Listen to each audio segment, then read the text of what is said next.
Ini aku tunjuk bahagian tepi tu lah. Dekat bahagian tepi steel bed tu dah mula kasar-kasar kan. Dah tak nampak dah line-line yang sepatutnya.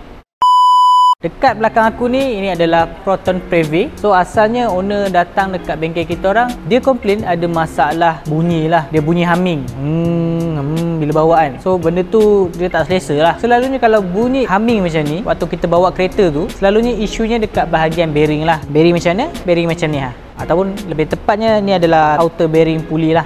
So bila pomen kita orang nak check dekat bahagian bearing ni, kita orang tak boleh nak keluarkan bearing ni. Dia stuck, dia jam dekat bahagian tepi ni. Kedudukannya dekat bahagian tepi gearbox lah, dekat luar gearbox. So bila dah jam macam ni, nak tak nak kita orang recommend dekat owner untuk turunkan gearbox, berkemungkinan ada masalah dekat dalam gearbox. Dan memang betul pun, bila kita orang leraikan gearbox tu, kita orang dapati dia punya steel bed dan juga dia punya puli cala. Steel bed tu cala disebabkan habuk besi yang daripada bearing tadi.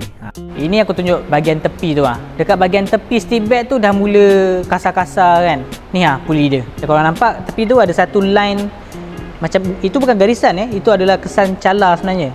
Dan kalau korang tengok kat dalam tu pun sama. Ada juga yang dalam tu banyak. Sama juga dengan puli tu. Dia dah bergesil dengan habuk besi yang masuk daripada bearing, masuk ke dalam sistem puli dan juga steel bed. So bila puli dan juga steel bednya dah cala, kita orang recommend lah untuk overhaul, bersihkan semua dalam gearbox tu dan tukar sekali dia punya steel bed dan juga puli dia. So kereta ni masih lagi dalam proses. Gearbox pun dah turunkan, dah buka pun, tinggal tukar je barang. So kalau korang ada masalah yang sama, ada masalah bunyi kan dekat kereta korang boleh datang dekat Transmatic Automotive dan jangan lupa follow Mekanik Transmission.